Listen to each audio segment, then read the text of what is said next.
Licenciada en Humanidades en la Universidad de las Américas y con un máster en Digital Media y un doctorado en Filosofía en la Universidad de Londres, Gabriela Méndez Cota es actualmente investigadora, docente y coordinadora de posgrado en el Departamento de Filosofía de la Universidad Iberoamericana, en Ciudad de México. En 2014, Gabriela participó en el proyecto En busca del Quelite perdido. En busca del Quelite perdido es un libro viviente online y se define como un ejercicio colectivo de reinvención cultural. En él encontramos testimonios, fotografías y recetas con el objetivo de fomentar una reflexión en torno a la urbanización de la ciudad de Cholula. En su último libro, publicado en 2016, Gabriela analiza, a través de los estudios culturales, la cuestión del uso de maíz transgénico en México.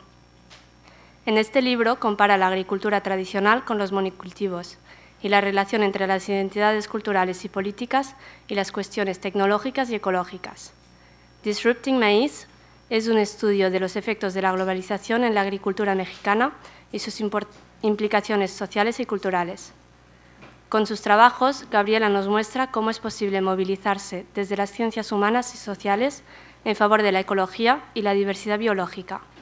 Gabriela explora estas controversias a través de las perspectivas de constructivistas, postmarxistas y feministas. Hoy Gabriela va a hablarnos de la relación entre las humanidades y la ecología con un enfoque de género y feminista.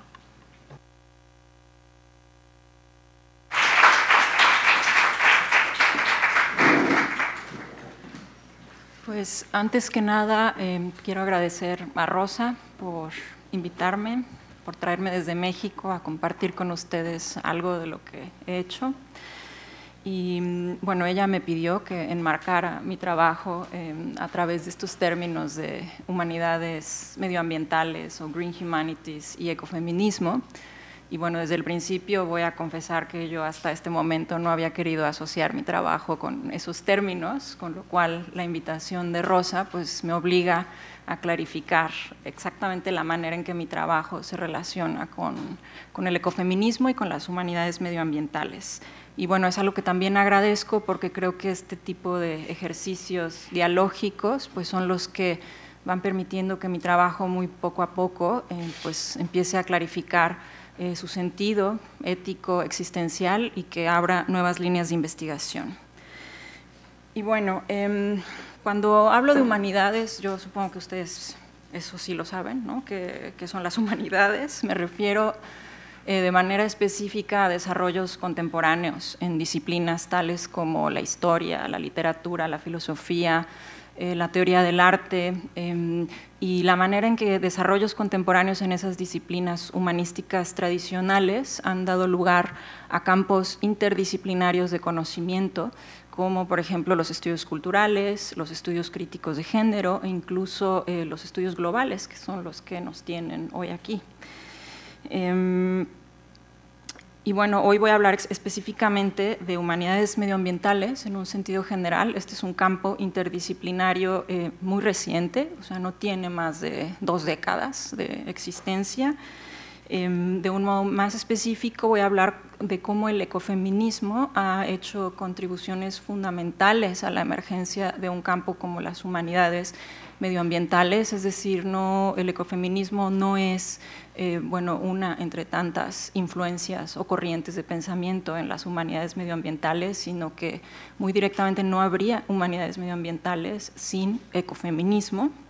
Y bueno, finalmente voy a tratar de formular mi propia relación crítica con estos movimientos intelectuales y políticos que son las humanidades medioambientales y el ecofeminismo, pero no lo voy a hacer de una manera convencional como se hace en mi disciplina, ¿no? A través de argumentos teóricos incisivos, sino que lo voy a hacer a través de un relato sobre el trabajo que yo he hecho y que a lo mejor ustedes ya conocen un poquito porque Rosa me hizo el favor de hacerlo circular entre ustedes y que tiene que ver con el proyecto que mencionaba Noa al principio, que se llama En busca del Quelite perdido. Pero antes de hacer todo eso, es decir, traigo un itinerario larguísimo, traté de calcular lo mejor posible el tiempo para no estar hablando más de 1 hora y que tengamos oportunidad de conversar. Antes de empezar con este itinerario, pues quiero enunciar la pregunta quizá más amplia que ha dado lugar a mi trabajo y que también es la que me va a permitir contestar esta pregunta, ¿no?, sobre qué tiene que ver este trabajo con el ecofeminismo y las humanidades medioambientales. Es decir, voy a hablar un montón de disciplinas, ¿no?, de campos de conocimiento y, en fin. Digo, como alguien que se formó primero que nada en humanidades, con especialidad en filosofía, y que luego se formó como investigadora en el campo de los estudios culturales, siempre me ha preocupado de un modo particular la pregunta de cómo habitamos el mundo desde la especificidad de la práctica humanística, es decir, muy simplemente desde la lectura profunda y la escritura. La escritura como tal, o sea, como escritura, no como vehículo de ideas, no como instrumento para la comunicación de ideas, ¿no? Es una distinción muy importante, como veremos sobre todo al final en humanidades, ¿no? Cuando estudié filosofía, esta pregunta sobre la especificidad de la filosofía se formuló como un interés en la metafilosofía, es decir, en la filosofía de la filosofía, o en la pregunta filosófica sobre el fin de la filosofía.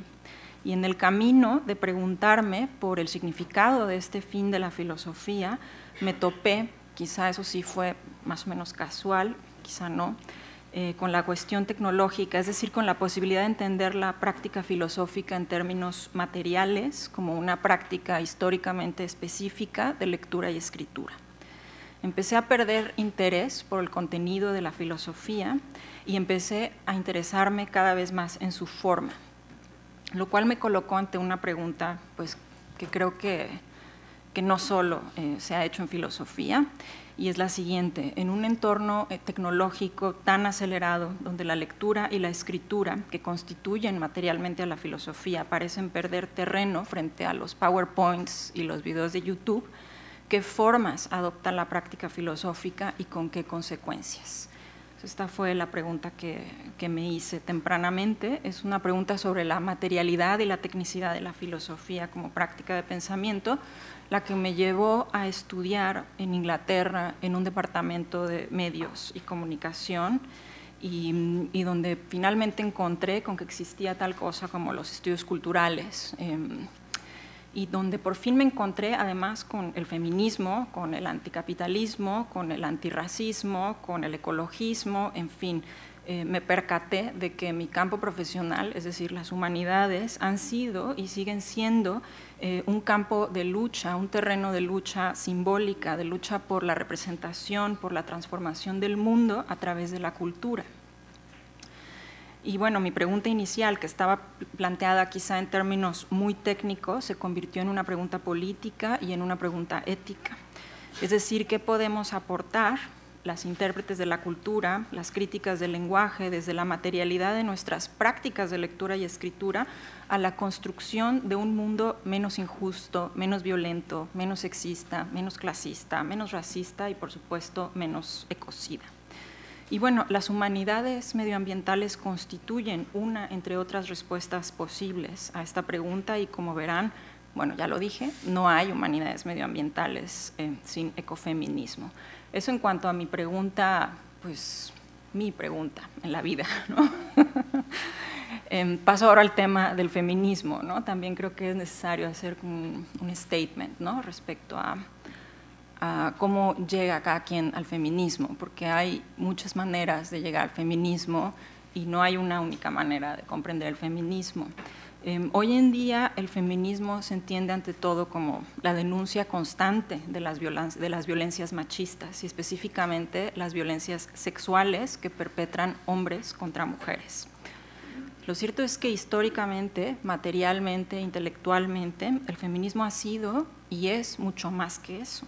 Y mi encuentro inicial con el feminismo fue en definitiva muy distinto a lo que hoy percibo como un discurso dominante en las calles y en los entornos laborales. Fue un encuentro con la increíble hospitalidad, profundidad, pluralidad y sofisticación del pensamiento feminista en un rincón particular, muy particular, de la academia anglosajona. Digo esto porque lo que les voy a contar hoy sobre humanidades medioambientales, ecofeminismo y mi propio trabajo relacionado con esos temas viene de una comprensión singular y, por supuesto, parcial, limitada del feminismo, que es una comprensión informada por preguntas específicas, por viajes muy específicos, por entornos académicos muy específicos y por muchas otras oportunidades que hoy están masificadas por la globalización, pero que son muy atípicas y excepcionalmente privilegiadas para una mujer mexicana.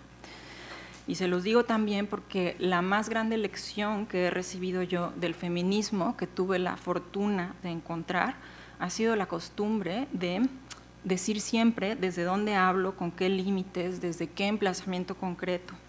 Y bueno, desde ahí, desde una posición muy limitada, interrogar la práctica que me vincula a un campo específico, como pueden ser las humanidades, los estudios culturales, las humanidades medioambientales, el ecofeminismo, etcétera. O sea, esto parece como un rollo personal mío, pero lo que voy a argumentar es que no es un rollo personal mío, sino, digamos, una aportación que el feminismo ha hecho a los procesos de construcción de conocimiento, ¿no? Entre ellos las humanidades medioambientales. Y entonces, bueno, avanzo ya diciéndoles que, sí, que el feminismo pues ha tenido un impacto directo en la manera en que he tratado de responder a esa pregunta que enuncié al principio. ¿Cómo intervenir? ¿Qué se puede aportar?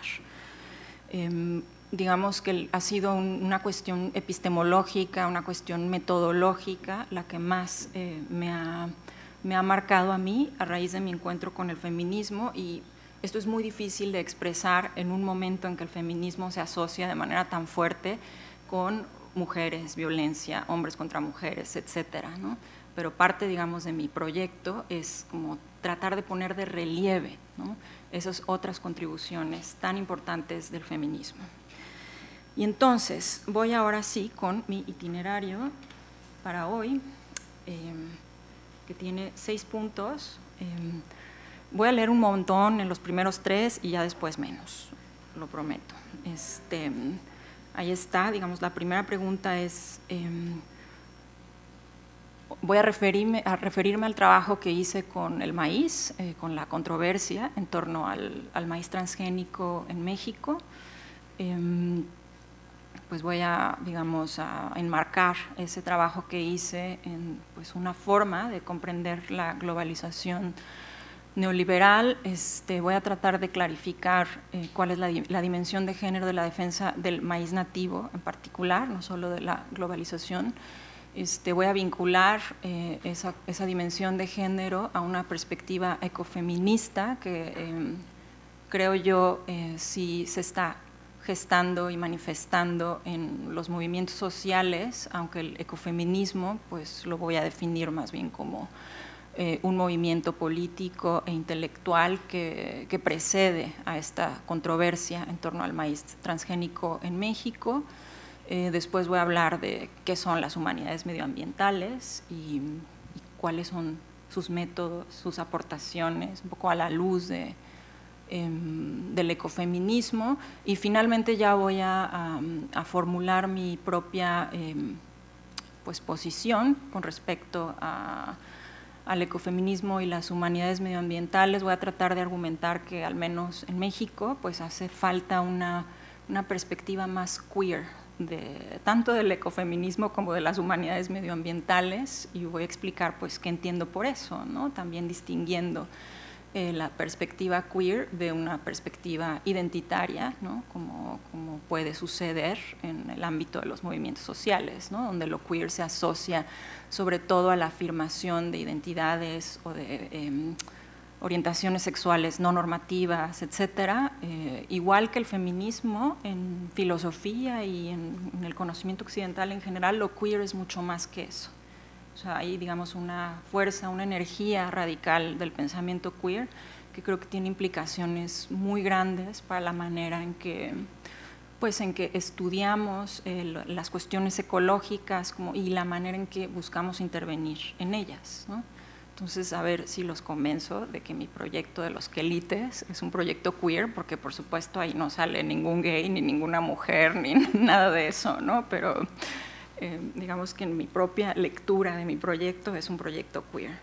De hecho, el texto que hizo circular Rosa con ustedes se llama Queering the Milpa, ¿no? Donde la milpa pues es un sistema agroecológico pues tradicional, la manera en que se ha cultivado el maíz durante milenios, no solo en México, digo, México es un país moderno, en toda Mesoamérica, digamos, ¿no? Esta región antropológica, ecológica, etcétera.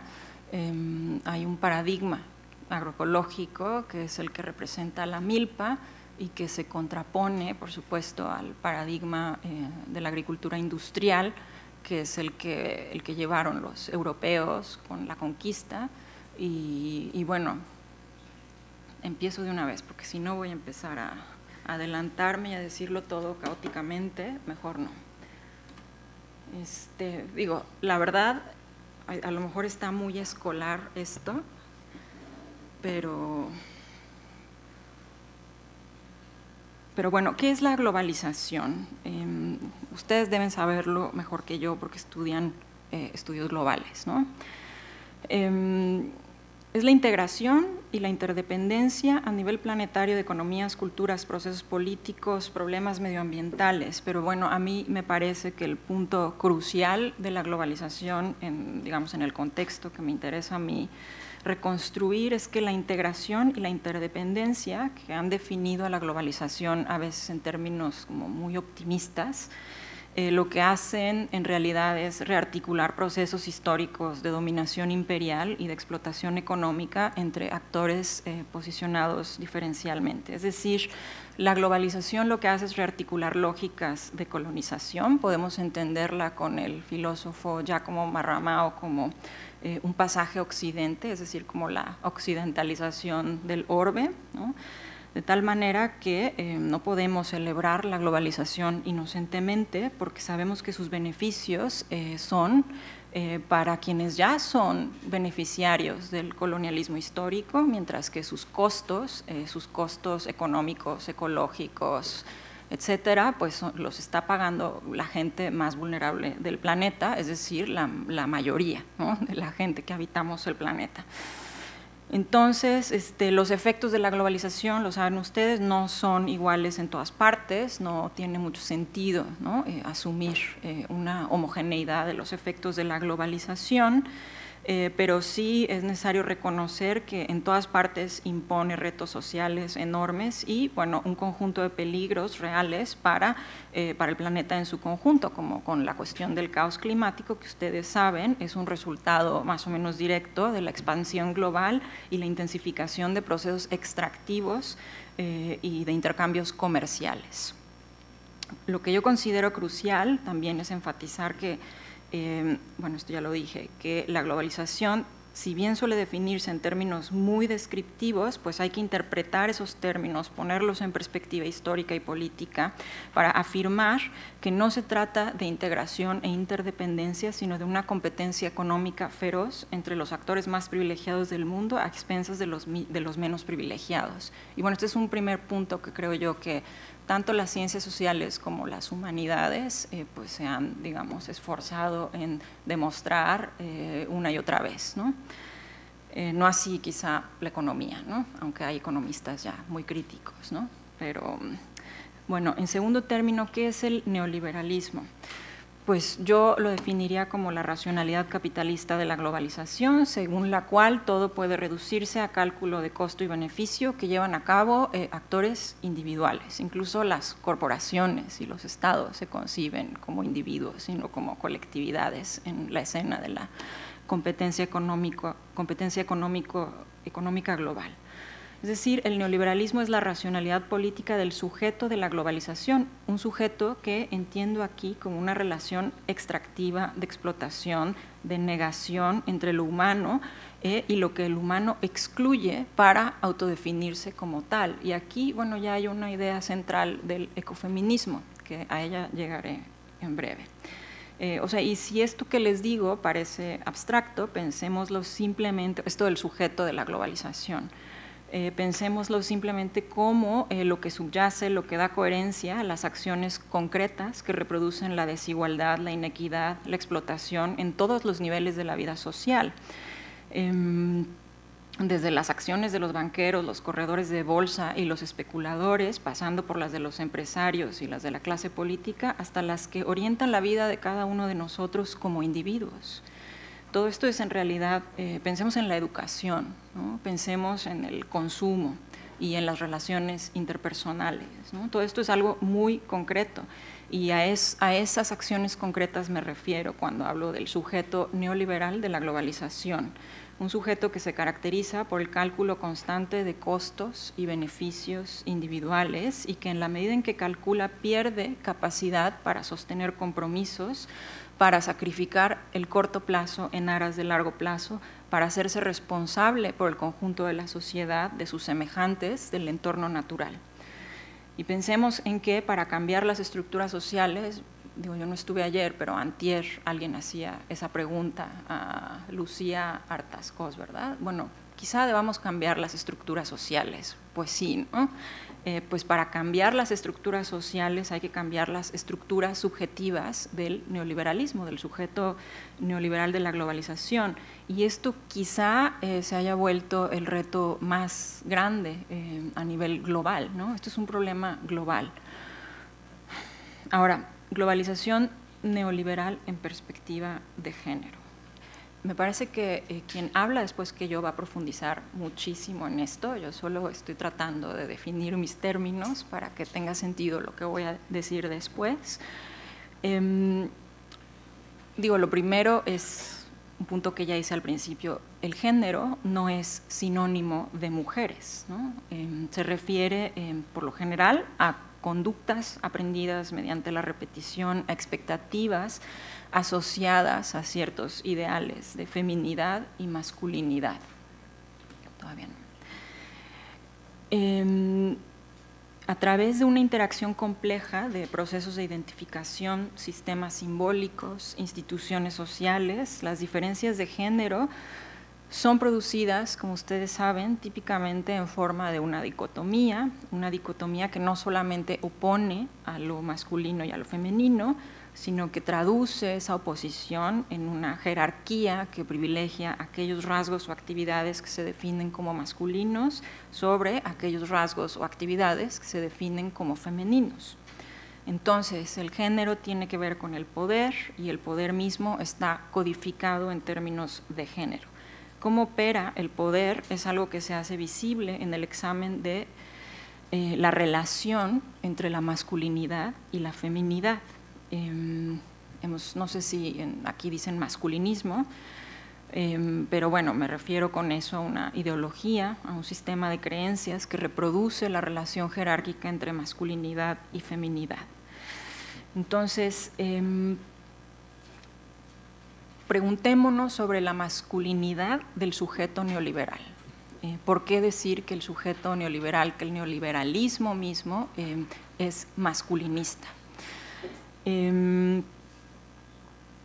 ¿No? Y recordemos también que este es el sujeto que nos habita, que nos guía cotidianamente sin que nos demos cuenta, seamos hombres o seamos mujeres, ¿no?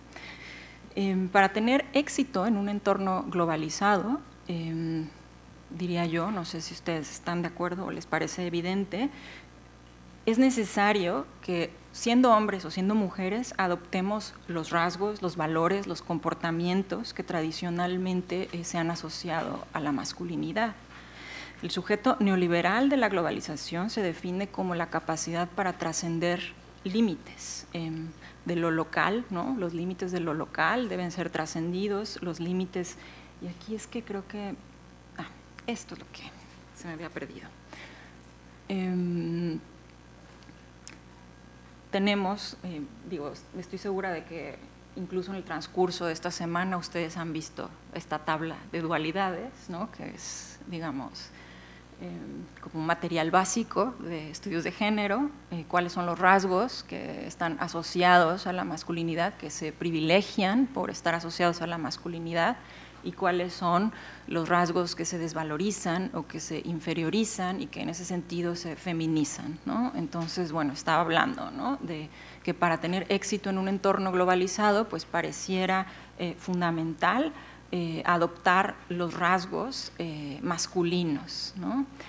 Es necesario trascender los límites, es necesario tener libertad de movimiento, los límites de lo local, de lo comunitario, de lo corporal, para alcanzar una libertad definida en términos individualistas, abstractos, donde lo único que cuenta al final es la lógica de costo y beneficio individual, ¿no? Ahora, el sujeto neoliberal de la globalización es masculinista en este sentido, pero meramente radicaliza y universaliza al sujeto de la modernidad. No puedo entrar en detalle, pero bueno, no es un sujeto nuevo, ¿no? Lo que es nuevo es el alcance planetario de su dominación, que explica también la continuidad e incluso la intensificación de las desigualdades de género, en un momento en que el género y el feminismo son más visibles también y más, en cierto sentido, más poderosos simbólicamente que nunca, ¿no? Entonces es un momento como muy paradójico. Es decir, continúan las desigualdades de género y se intensifica la explotación cada vez más violenta de las mujeres más vulnerables, ¿no? Y es lo que estaba diciendo esto. A ver, en tiempos de globalización, las instituciones internacionales han reconocido abiertamente la conexión entre elevar el estatus de las mujeres, por ejemplo, en la política internacional, la conexión entre eso y reducir la pobreza, desarrollar la democracia, mitigar los conflictos armados, ¿no? Por ejemplo, pues el Pentágono es uno de los grandes promotores de la idea de que el terrorismo islámico tiene que ver con la opresión de las mujeres en esas sociedades, ¿no? Y también pues de que hay que promover la educación de las mujeres en esas sociedades para reducir el terrorismo internacional, ¿no? Pero bueno, hay internacionalistas feministas que problematizan mucho este discurso y de manera más general la manera en que el género pues se ha instrumentalizado, se ha convertido en un… ¿Han oído ustedes hablar del gender washing? Así como hay greenwashing, ¿no? Cuando las compañías pues empiezan a promover productos ecocidas como productos ambientalmente amigables. Bueno, lo mismo ha sucedido con el género, sobre todo, también con las compañías, ¿no? Pero sobre todo a nivel de las instituciones internacionales, ¿no? O sea, el problema es que la política mundial está generizada. Yo no sé si esto se dice así en español, en inglés se dice gendered, ¿no? Es decir, el problema no es solamente cuántas mujeres hay, cuántos hombres hay, ¿no? Cuál es como la cuota de género. O sea, el problema es la estructura generizada de la política mundial, ¿no? Que se compone, digamos, de cuestiones muy materiales como la división del trabajo, ¿no? Como una división también, un acceso diferenciado a los recursos, y bueno, algo muy importante que es la asociación que existe entre estas desigualdades de género y otro tipo de desigualdades, como desigualdades raciales o económicas, ¿no? El feminismo, bueno, lleva ya muchos años pensando en términos mucho más complejos que los de las diferencias entre hombres y mujeres, ¿no? Ustedes habrán oído hablar seguramente del concepto de interseccionalidad, que ¿no? Todos dicen que sí, que básicamente lo que dice la interseccionalidad es que esta dicotomía entre masculino y femenino es indisociable, o mejor dicho, que opera también en opresiones que no necesariamente se reducen a la desigualdad entre hombres y mujeres, ¿no? Y bueno, también se refiere a una noción compleja de la identidad, ¿no? La identidad como un complejo que tiene diferentes partes que pueden estar a veces en conflicto entre sí, que en diferentes contextos algunas de esas partes adquieren mayor importancia que otras, etcétera, ¿no? No sé, un ejemplo, ¿no? En México, pues a lo mejor mis posibilidades económicas pues son muchísimo más determinantes, ¿no? para el acceso que puedo tener yo al poder social, a pesar de que soy mujer, de que soy morena, etcétera, ¿no? pero en un contexto distinto al mexicano, esas posibilidades económicas pueden no ser tan visibles ni tan relevantes como otros aspectos de mi identidad, como la nacionalidad, ¿no? O sea, estar en un país distinto, donde todo el mundo tiene un acceso, un cierto nivel de acceso a los recursos, pues hace que lo que en mi país puede ser un privilegio económico, en este contexto, por ejemplo, no es tan privilegiado, y en cambio mi nacionalidad me coloca en desventaja respecto a otras nacionalidades para actividades específicas, ¿no? Como pueden ser el empleo o yo qué sé, ¿no? Entonces, digamos que el análisis de género ya no puede proceder sin dar cuenta de la complejidad de las identidades y de las diversas formas de opresión que pueden, digamos, converger en una misma persona, en un mismo grupo social, en circunstancias históricas determinadas, ¿no? Y bueno, entonces, a través de un caso específico, pues quiero ilustrar, ¿no? Aquellos aspectos de la globalización que me han interesado más como practicante de las humanidades.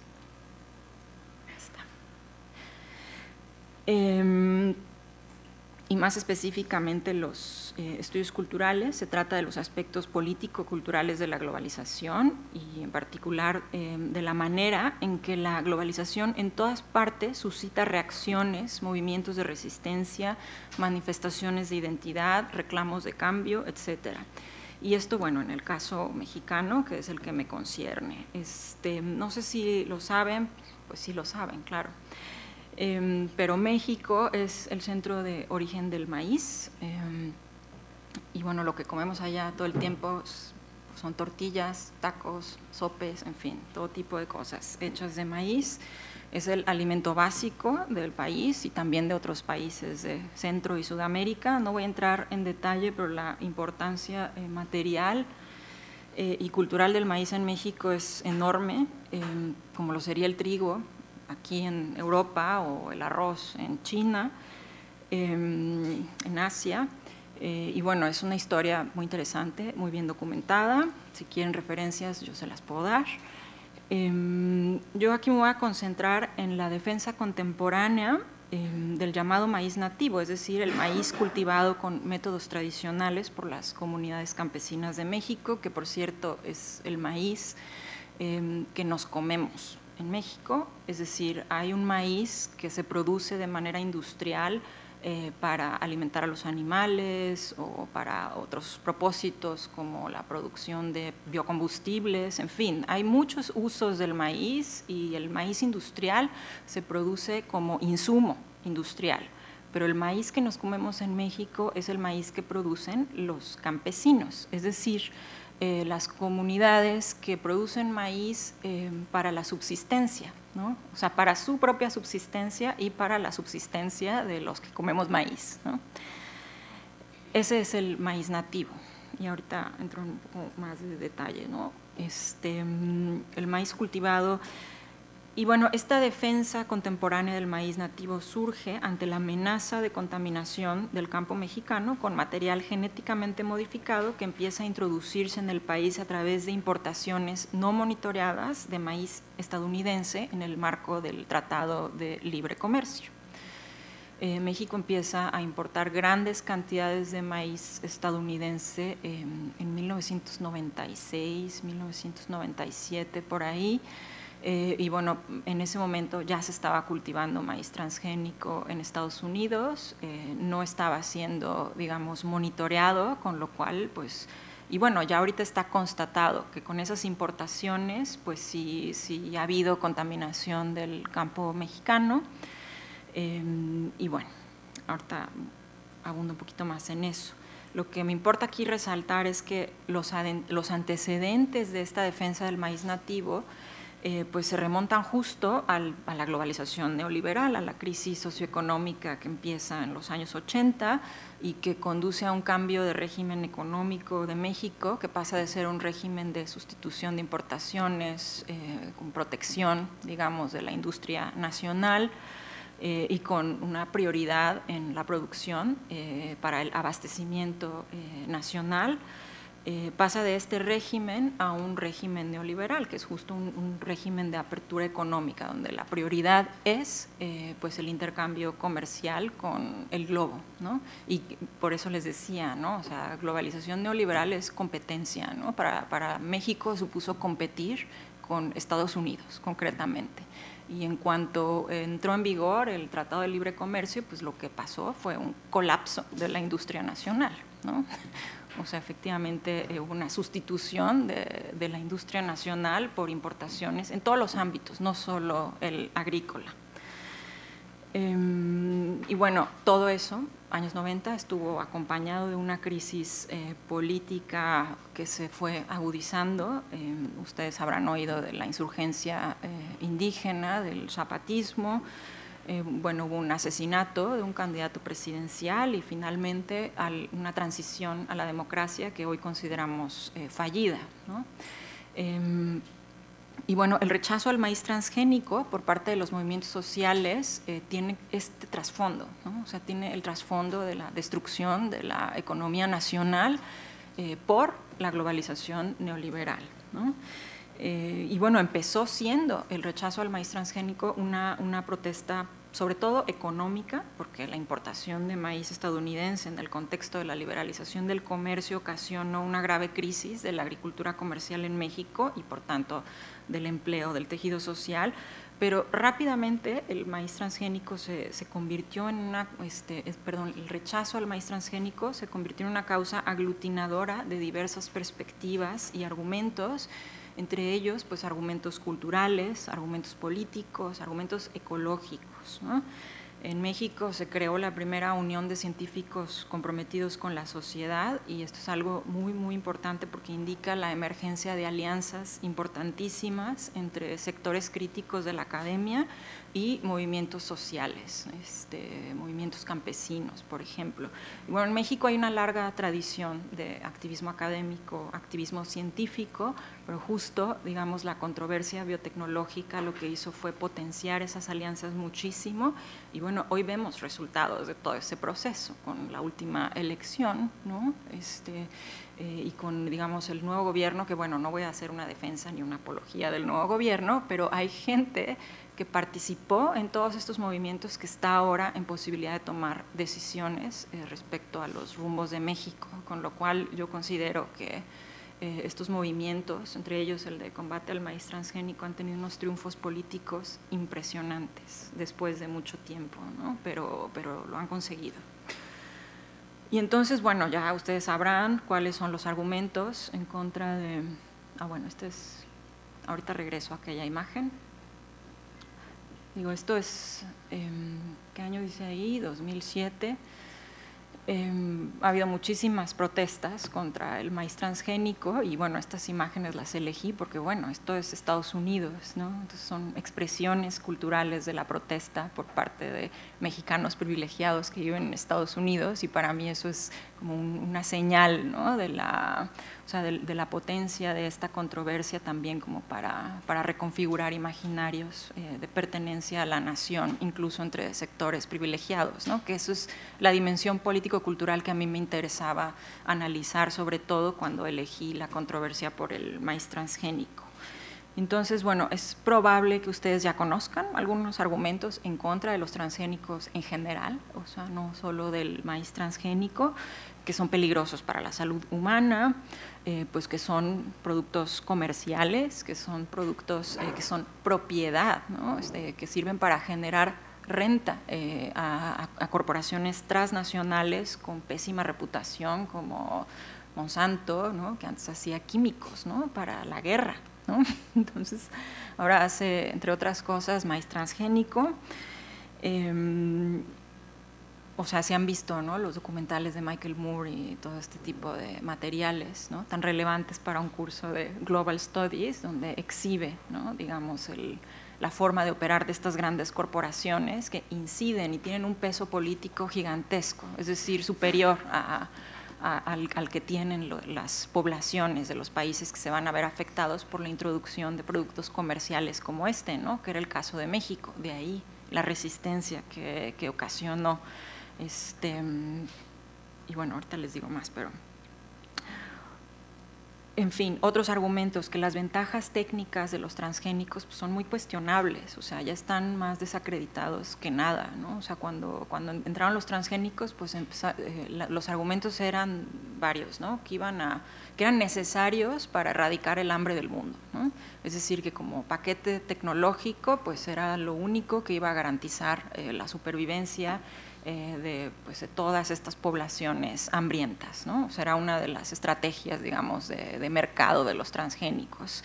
Pero ya está constatado que no funcionan tan bien como técnicamente como se prometía, y sobre todo no funcionan bien en todos lados. En países, por ejemplo, como México, donde la agricultura tiene características distintas a las de la agricultura estadounidense, los transgénicos parece que pueden ocasionar muchos más daños que beneficios, ¿no? Y ahorita voy un poco a eso. Entonces, técnicamente no son tan buenos, incrementan la necesidad de agroquímicos que además de ser dañinos para el medio ambiente, pues incrementan muchísimo los costos de hacer agricultura y por lo tanto excluyen a la gran mayoría de trabajadores agrícolas que son campesinos y no agricultores comerciales, ¿no? Que tienen acceso a insumos, aparte de estos agroquímicos, maquinaria, crédito, etcétera, ¿no? En fin, son argumentos tanto técnicos, ambientales, políticos, económicos. El político no lo he mencionado, ¿no? Los transgénicos y todo lo que va asociado a ellos, a su producción y reproducción, pues digamos que son propiedad privada. O sea, uno puede sembrar un año. Si nos va bien, qué bueno, se cosecha y a lo mejor sale o no sale económicamente, pero para sembrar en el siguiente ciclo hay que volver a comprar semilla, ¿no? Y bueno, esto también es diferente de lo que sucede en el entorno campesino. Ahí las semillas pues son gratis, ¿no? La gente las va seleccionando, almacenando, intercambiando y bueno, esto no es un problema, ¿no? Pueden subsistir, que esa es la clave, ¿no? Si de repente ya no hay este tipo de agricultura de subsistencia, bueno, las consecuencias políticas y económicas de eso son brutales y devastadoras, ¿no? Entonces, digamos que los activismos tienen argumentos de mucho peso para rechazar los transgénicos y no, en general, y no solo el maíz transgénico en particular, y sin embargo el objetivo de mi propio trabajo pues no fue tanto determinar quién tiene la razón o cuáles son los argumentos más importantes en contra o a favor de los transgénicos. Digamos que mi trabajo tenía otro objetivo. Como practicante de las humanidades críticas y más específicamente de los estudios culturales, lo que me interesaba era más bien poner en perspectiva histórica y filosófica la manera en que los activismos situados en México estaban formulando su rechazo a los al maíz transgénico, ¿no? Es decir, me llamaba la atención como la manera nacionalista en que se formulaba el rechazo al maíz transgénico. Es decir, me interesaba hacer una crítica del nacionalismo mexicano. Y bueno, no porque yo rechazara el nacionalismo como estrategia política o como estrategia de comunicación, por el contrario, creo que en México sigue siendo lo más efectivo y en muchos lugares, ¿no? Es como muy difícil prescindir de una narrativa, de un vocabulario nacionalista cuando se trata de efectuar un cambio político de gran escala, estructural, etcétera, ¿no? Y nuevamente lo comprobamos con Andrés Manuel López Obrador, ¿no? Que es, digamos, al menos retóricamente un nacionalista pues muy terco, pues, ¿no? Y entonces, vaya, que no cuestiono eso, pero sí los presupuestos, ¿no? Del nacionalismo a nivel histórico y filosófico, ¿no? Intenté problematizar el nacionalismo mexicano. Aquí está una imagen, que otra también, ¿no? De no al maíz transgénico con el país. Toda esta retórica, además, pues hay un papel que le corresponde a Greenpeace, ¿no? Muchas de las manifestaciones más espectaculares, ¿no? De las que tenemos más imágenes, pues fueron protestas organizadas por Greenpeace que, bueno, se caracteriza, ¿no? Porque domina muy bien, ¿no? La lógica como más espectacular de la protesta, ¿no? Lo hacen muy bien. y bueno, ellos tuvieron un papel muy importante digamos, en la promoción de esta causa, tanto a nivel nacional como a nivel internacional. Y bueno, digamos que a mí, a pesar de todo, a pesar de que comprendo los argumentos, los suscribo y entiendo la utilidad del nacionalismo, a pesar de eso, yo tenía un problema con el nacionalismo, es decir, lo quería criticar, ¿no? Y bueno, lo que hice con mi tesis primero y después con mi libro, pues fue un intento de articular, ¿no? ¿Por qué sería importante hacer esta crítica?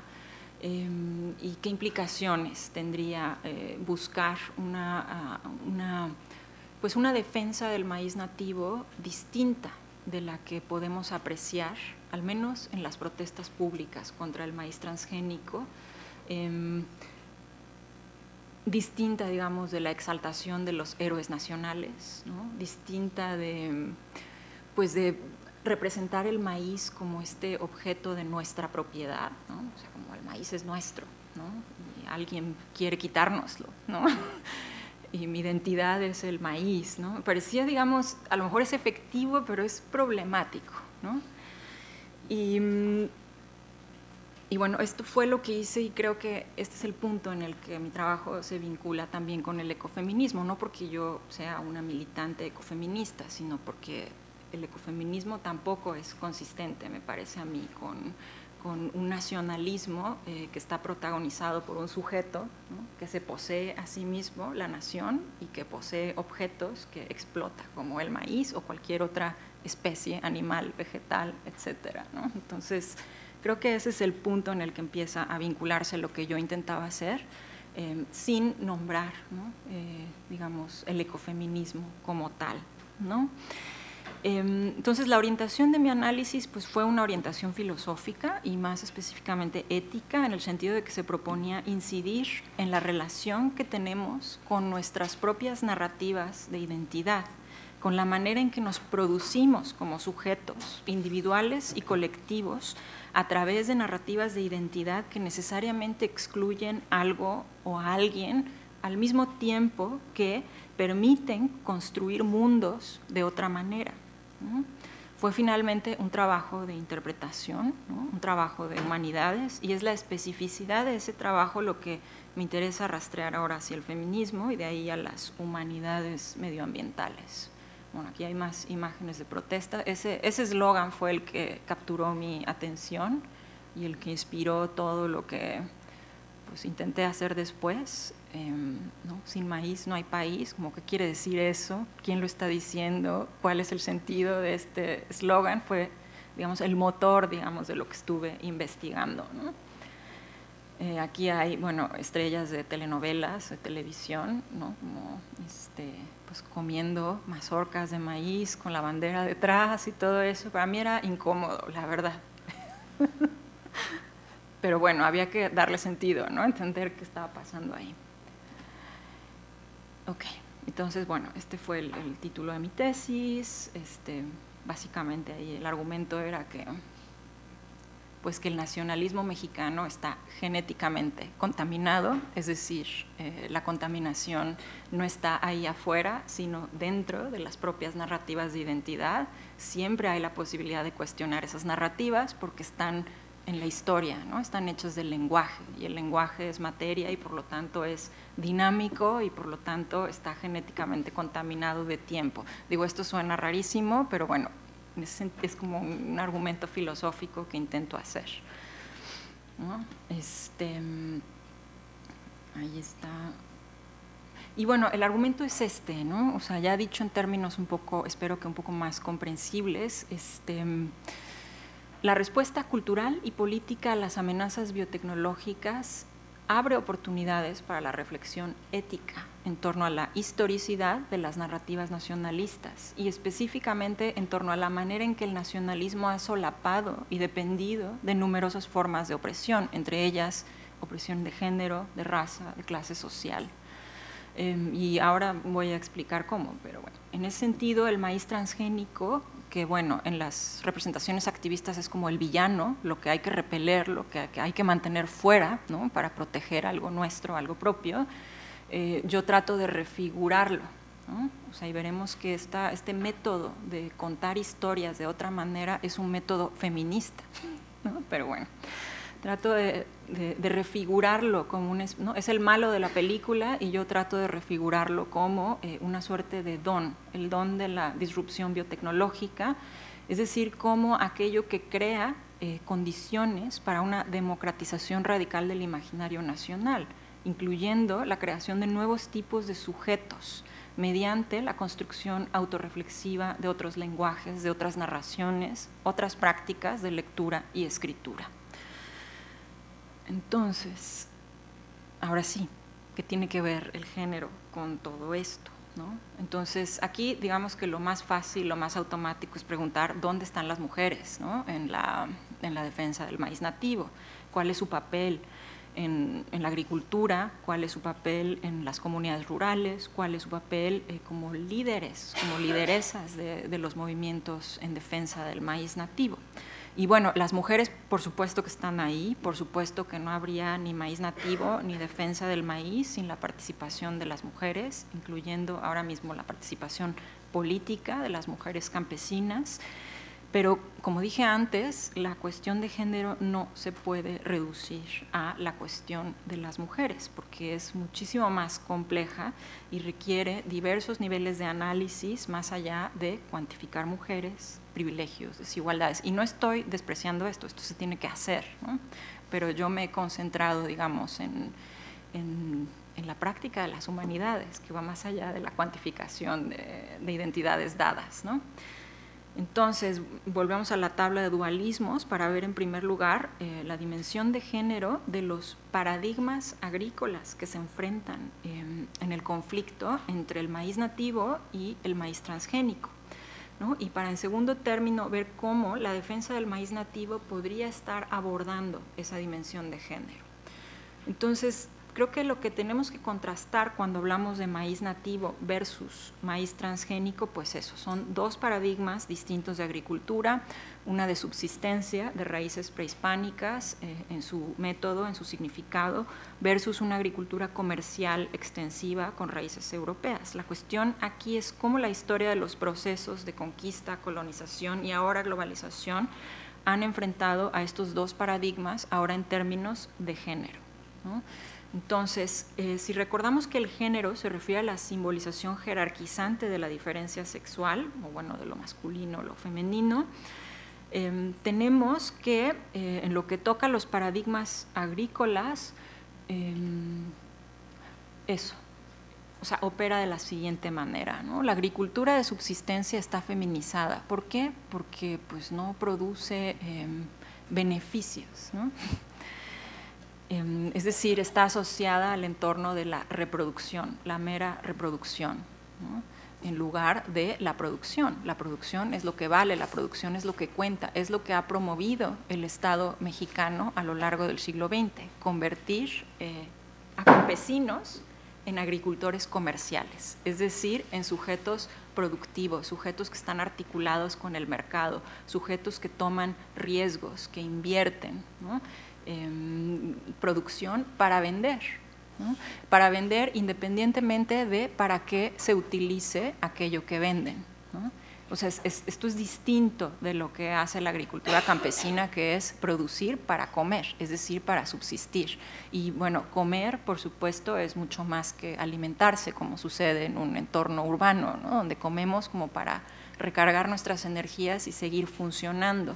Pero en un entorno, digamos, comunitario, tradicional, bueno, la comida es, digamos, parte de la vida social, cultural, espiritual de las personas y se produce para alimentar eso también, la vida comunitaria, no solamente el cuerpo humano entendido en términos biológicos, ¿no? Entonces, ese tipo de producción, si atendemos, digamos, a este código, ¿no?, está feminizado, ¿no? O sea, la relación que ha tenido el Estado mexicano en su promoción de políticas del desarrollo, de la modernización, pues se ha relacionado con la agricultura campesina, la agricultura de milpa en términos masculinistas, ¿no? Te tengo que transformar en un sujeto productivo, racional, etcétera, ¿no? Y eso ha significado el éxito también en México, ¿no? O sea, la urbanización, por ejemplo, ¿no? También es un proceso que implica trascender los límites de lo local, lo que está atrasado, ¿no? No sé, yo creo que esto ha pasado en todo el mundo, no solo en México, ha pasado en España también, y además de manera muy reciente, ¿no? Es decir, no estoy diciendo nada extraño, ¿no? O sea, ¿cómo se refieren aquí a la gente del campo, por ejemplo? Hay términos despectivos, ¿no? Para referirse a la gente del campo, ¿no? O sea, en general la gente del campo es gente que está menos educada, que no tiene acceso, ¿no? A un cierto tipo de educación que permite que un sujeto pase de un estado, digamos, de bestialidad a un estado de civilización, ¿no? O sea, ese progreso, ¿no? De lo rural a lo urbano es una narrativa de civilización que no solamente se ha presentado en México y que, digamos, el nacionalismo mexicano ha sido responsable, ¿no? También de diseminar, sino que es una narrativa que ha estado presente en todos los entornos que se han modernizado, que han buscado modernizarse, ¿no? Entonces, el desprecio por lo rural, el desprecio por la agricultura no productiva ya está generizado. Es una cuestión de género, independientemente de que nos preguntemos o no nos preguntemos cuántas mujeres hay ahí, ¿no? Aunque si vamos al tema mujeres, otro síntoma, ¿no? de la generización del mundo rural, urbano, relaciones que tienen unos con otros, bueno, las mujeres, eso está documentado, pues desde el principio de la civilización en todo el mundo, han sido protagónicas en la agricultura de subsistencia, es decir, han hecho labores agrícolas, ¿no?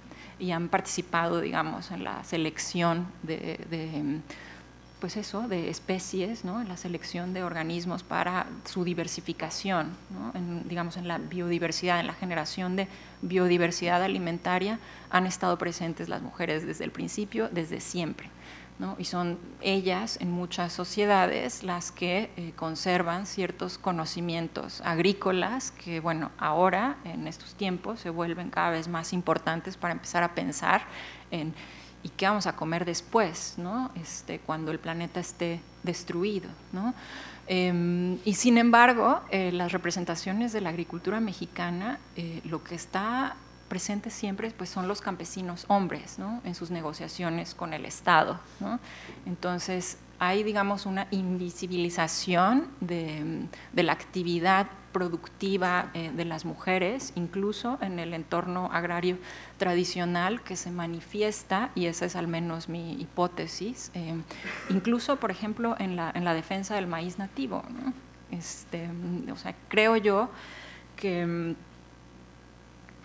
la manera en que se representa la agricultura campesina ya contiene también un sesgo en el que se invisibiliza el papel productivo y activo de las mujeres, ¿no? Pero, como decía antes, lo que me interesa más resaltar ahorita es cómo estos dos grandes paradigmas agrícolas pues ya están estructurados y ya se relacionan entre sí a través de un código de género, ¿no? Entonces, y hablar de eso, ¿no? El lenguaje del subdesarrollo, ¿no? En México, pues que hemos sido un país con necesidad de desarrollarse, ¿no? O sea, el lenguaje cotidiano, ¿no? De subdesarrollados es un lenguaje que ya está generizado, ¿no? Porque ¿en qué consiste el desarrollo? En superar las características femeninas, ¿no? Todo lo que tiene que ver con lo local, ¿no? Con la reproducción, con la subsistencia, con la colectividad, con la ruralidad. Pero no hay solo ese ejemplo, ¿no? O sea, también hay dos paradigmas que se enfrentan en estas controversias biotecnológicas que no son solamente agrícolas, sino científicas. Podemos hablar incluso de el enfrentamiento entre las ciencias de la complejidad y particularmente la biología, por un lado, y un paradigma que los estudios críticos de ciencia y tecnología, los estudios feministas de ciencia y tecnología, pues han señalado como reduccionista, que es el paradigma de la biología molecular, cuyo lenguaje, cuyo vocabulario utilizan los defensores del maíz transgénico, ¿no? Entonces, ¿qué es el maíz transgénico? Bueno, pues es un organismo que se produce insertando genes de otros organismos que hacen del maíz transgénico una planta que puede ser resistente, por ejemplo, a herbicidas, ¿no? Que son por lo general estos herbicidas parte del mismo paquete tecnológico que viene con, digamos, la adquisición de maíz transgénico, o pueden ser tolerantes a herbicidas, o pueden tener, digamos, características genéticas que los hacen resistentes o repelentes de plagas, ¿no? Eso es lo que venden, ¿no? Quienes producen maíz transgénico o transgénicos en general. Ciertas características que permiten, supuestamente, incrementar la productividad, reduciendo el trabajo manual, por ejemplo, esto de las plagas y demás, o incorporando ya dentro de las mismas plantas, ¿no? Resistencia a plagas y tolerancia a insumos para incrementar la productividad. Bueno, el paradigma científico que da lugar a estos productos es el paradigma de la biología molecular, según el cual, bueno, hay una relación directa entre un gen y una característica, ¿no? Es decir, se puede aislar, ¿no? Una característica de un organismo, llevarla a otro organismo, y entonces el resultado va a ser ¡tarán!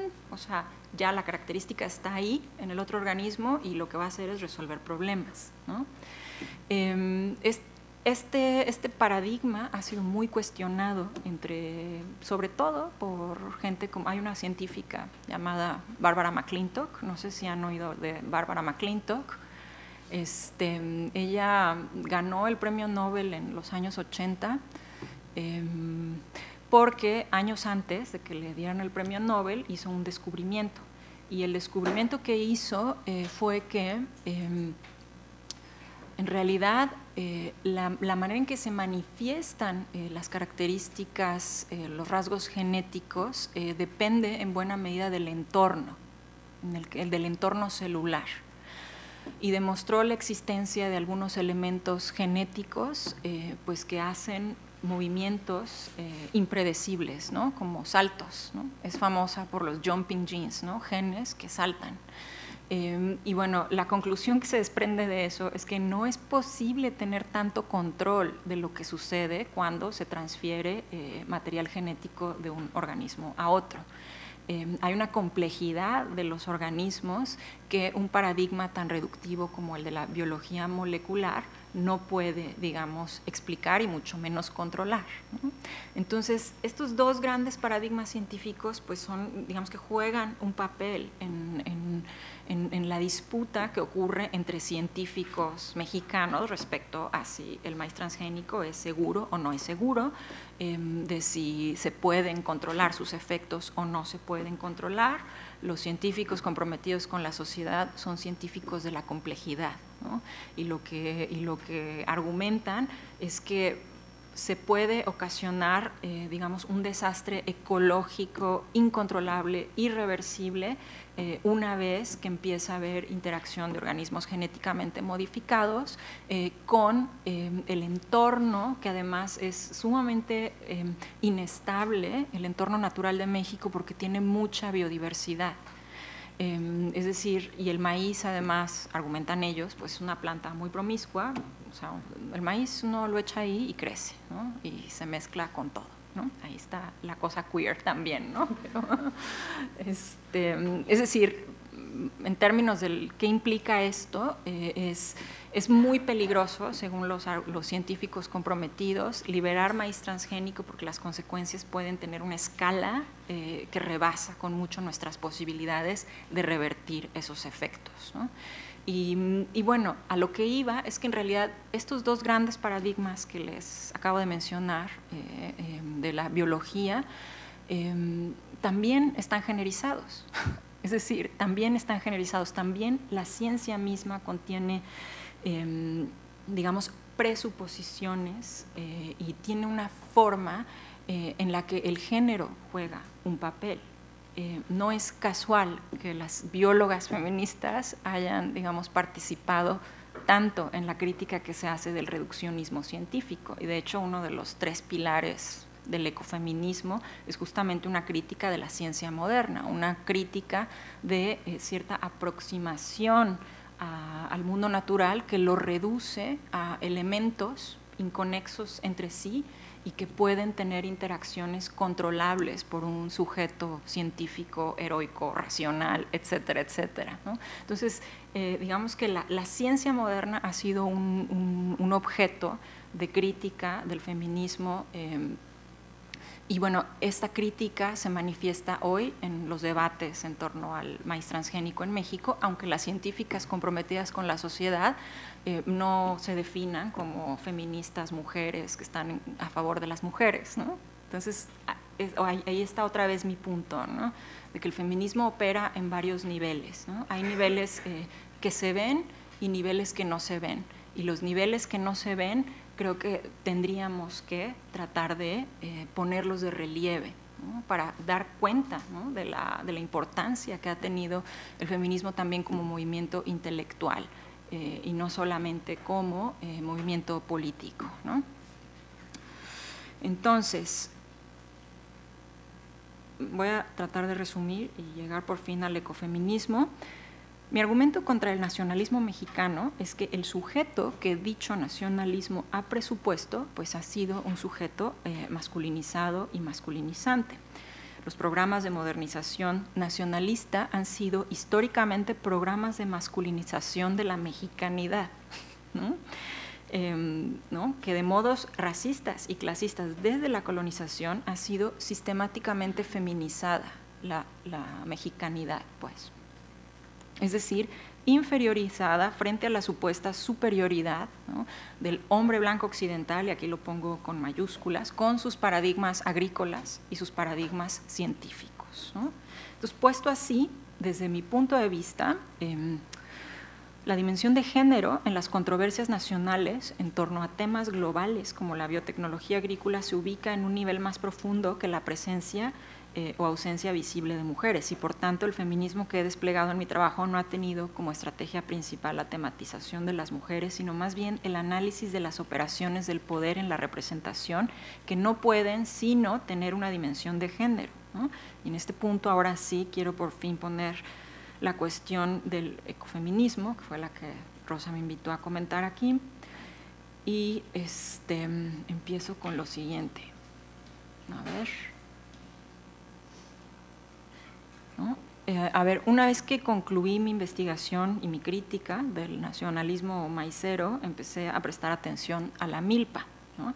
Tanto en términos ecológicos como en términos de su potencial de representación político-cultural. En la milpa, el maíz no crece solo, crece en asociación con otros cultivos, ¿no? En la milpa convive una multitud de especies. Digamos que los cultivos básicos son, además del maíz, la calabaza, el frijol y el chile. Y cada uno de estos cultivos tiene una función, tiene un papel ecológico particular. Tienen función, el frijol, por ejemplo, tiene nitrógeno, protege la tierra, las hojas de la calabaza también cubren la tierra y la protegen.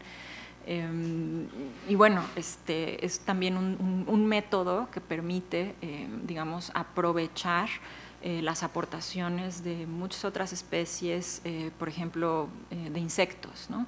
El control de plagas en la milpa, pues es un control de plagas natural, ¿no? La milpa no requiere insumos, no requiere agroquímicos, porque el control de plagas lo tiene integrado, y pues su productividad también se mide en términos distintos a cómo se mide la productividad de los monocultivos, ¿no? De la agricultura extensiva. O sea, los monocultivos sabemos si rinden o no rinden en términos cuantitativos, ¿no? Cuántas toneladas produce esta superficie, ¿no? En la milpa los términos en los que medimos la productividad pues son cualitativos, ¿no? ¿Qué tanta diversidad alimentaria provee una milpa, ¿no? ¿Quién puede comer de esta milpa a lo largo de todo el año, ¿no? Este método de cultivo, bueno, existe desde antes de que llegaran los europeos, ha desaparecido, está, digamos, bastante amenazado por todos los procesos históricos que conocemos de industrialización. E insisto, no solo ha pasado en México, ha pasado en todos lados, ¿no? O sea, en todos lados ha habido algún método agroecológico de subsistencia que se ha visto desplazado por otro tipo de agricultura más orientada, pues, a satisfacer necesidades de sociedades industrializadas, ¿no? Pero bueno, lo que yo me pregunté después de hacer mi crítica del nacionalismo maicero fue qué pasaría si en vez de decir que, pues sí, que la identidad mexicana es de maíz, ¿no? Si empezáramos a figurar la identidad mexicana en los términos, digamos, más diversos y ecológicos de la milpa, ¿no? ¿Cuáles podrían ser las consecuencias, ¿no?, de efectuar una operación, una intervención retórica incluso, ¿no?, una operación simbólica de ese tipo, ¿no? Y bueno, por eso el texto que le envía Rosa, que no sé si alguien tuvo la oportunidad de revisar, se llama, alude a la milpa, ¿no?, y constituye una exploración del potencial semiótico material de la milpa en relación con los procesos de autorrepresentación de la sociedad mexicana, ¿no? O sea, mis preguntas, que son, creo yo, ecofeministas, ¿no?, en cierto sentido, y ahorita profundizo un poco en eso, ¿no? ¿Será posible desmasculinizar a la nación a través de una refiguración de la nación en términos de la milpa? ¿Será posible eso, ¿no?, que la metáfora de la identidad mexicana deje de ser el maíz solito, individual, más alto, más potente, ¿no?, abstraído, ¿no?, de todo ese contexto que lo hace posible y que le da sentido? Y bueno, para mí ese es el potencial feminista, ¿no?, y concretamente ecofeminista de la defensa del maíz nativo. O sea, la milpa sí ha adquirido una presencia como muy destacada en los discursos de los movimientos sociales, y el texto que hice circular entre ustedes documenta eso, ¿no? O sea, cómo es que los activistas están diciendo, más que hombres de maíz, somos hombres y mujeres de milpa, ¿no? Entonces, lo que yo hago es un análisis de cómo están haciendo eso, ¿no? O sea, de qué manera están representando a la milpa, ¿no? Si le están porque hay varias posibilidades, caben varias posibilidades, ¿no? O sea, podemos representar a la milpa como una familia, por ejemplo, ¿no?, con papá, mamá, hijitos, etcétera, y esa sería, desde mi punto de vista, pues una figuración problemática, ¿no?, potencialmente conservadora de la milpa, ¿no? En cambio, podríamos quizá resaltar aspectos ecológicos de la milpa que subviertan narrativas familiares que han sido constitutivas del imaginario nacional mexicano. Y eso es lo que me interesa ahora a mí, ¿no? En eso estoy trabajando. Ahora, ¿por qué sería bueno, aquí lo estoy diciendo, ¿no? ¿Puede la milpa reconfigurar las operaciones del género en el imaginario nacional mexicano? Y bueno, ya lo dije muchas veces, ¿no?, pero siento necesario como recordar que esto es humanidades, ¿no? O sea, aquí, digamos, nuestra materia de trabajo es el lenguaje, ¿no?, y la manera en que el lenguaje y las narraciones articulan también vida social, ¿no? Y bueno, podría yo resaltar, ¿no?, que este tipo de pregunta, este tipo de interrogación, pues difiere, ¿no?, en su modo de lo que hacen las ciencias sociales y las ciencias naturales, ¿no? O sea, las ciencias sociales nos van a describir la manera en que la milpa produce sociedad, o van a describir lo que está sucediendo en el terreno con estos procesos de industrialización, las migraciones, en fin, tienen una cualidad, no es una cualidad, sino un modo de trabajo más bien descriptivo y analítico, ¿no? Eso es lo que hacen las ciencias, tanto las sociales como las naturales, ¿no? O sea, una defensa biológica de la milpa va a decir, la milpa es la solución a nuestros problemas ecológicos, ¿no? Es la solución a nuestros problemas de hambre, es la solución a nuestros problemas ecológicos. Es un modo de hacer agricultura mucho más racional, lleva a mayor justicia social, además permite reconstruir el tejido social en las comunidades, es más sustentable, en fin, una defensa digamos, constatativa de la milpa, ¿no? La milpa es esto, sirve para esto, tenemos que saber los hechos y poner los hechos sobre la mesa, ¿no? Es el modo apropiado para las ciencias sociales. En humanidades nos hacemos preguntas, ¿no? ¿Qué significaría narrar la milpa de un modo quizá más interesante, ¿no? De un modo en que la narración misma pueda cambiar la manera en que nos imaginamos y que nos relacionamos entre nosotros y con el entorno natural, ¿no? Y esto es específicamente el tipo de trabajo que se puede hacer en las humanidades con la ecología, ¿no? O sea, solo para ilustrar el punto, ¿no? Y ahora, ¿qué tiene esto de ecofeminista, ¿no? A ver, el término ecofeminismo fue acuñado por una francesa llamada Françoise Daubonne en 1974. Se popularizó en el contexto de numerosas protestas contra la destrucción ambiental que tuvieron a finales, pues, de esa década. Se originó a través de la hibridación de diversos movimientos sociales, el feminismo, el ecologismo, el pacifismo. Y bueno, desde entonces, tanto el concepto ecofeminismo como el movimiento que denota, pues creo yo que deben comprenderse mejor como un terreno de ideas, ¿no? De debates sobre la relación entre el masculinismo y la destrucción del hábitat, del oikos, ¿no? Es decir, del hogar, de la economía, de lo que hace posible la vida, la subsistencia humana y no humana en este planeta, ¿no? Suele distinguirse entre diversos tipos de ecofeminismo. El ecofeminismo ha sido muy criticado porque reivindica, ¿no? Esto que les había puesto antes, ¿no? Digamos que todo lo que ha sido feminizado, el ecofeminismo, pues lo reivindica, ¿no? Dice, a ver, esto no debería ser inferiorizado, más bien debería ser revalorado, ¿no? Y si revaloráramos todo lo que ha sido inferiorizado, bueno, estaríamos en muchísimo mejor posición para resolver el desastre que hemos causado, ¿no? con el masculinismo cultural, ¿no?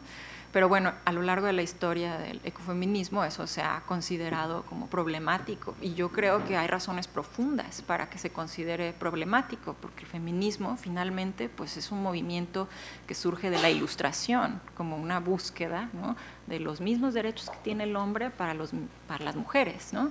Pero si el problema es que la manera en que se conceptualizan los derechos del hombre ya está masculinizada, pues entonces quizá el feminismo de la igualdad, de obtener lo mismo que los hombres, no sea suficiente para terminar con la opresión de género. Y eso es, digamos, el tipo de crítica que hacen los feminismos radicales, entre ellos el ecofeminismo, ¿no? De ahí se desprenden pues varias estrategias, ¿no? Una pues es eso, ¿no? Lo que ha sido inferiorizado, afirmarlo, decir sí, el cuidado, o sea, sí es un valor femenino, ¿no? Cuidar de los demás, estar atento a los demás, pues preocuparse por la subsistencia, preocuparse por la reproducción, preocuparse por los más vulnerables, ¿no? O sea, sí ha sido un valor de las mujeres y hay que, digamos, afirmar esos valores, ¿no? A veces esto se ha hecho en un tono más bien de sí, o sea, la naturaleza es mujer, la naturaleza es madre y la naturaleza es sagrada, por lo tanto la humanidad es sagrada y bueno, ha habido discursos en ese sentido, sobre todo en el ecofeminismo estadounidense, pero no es la única manera de plantear la idea central, ¿no? Y que es la conexión entre la opresión de las mujeres y la opresión del medio ambiente, ¿no?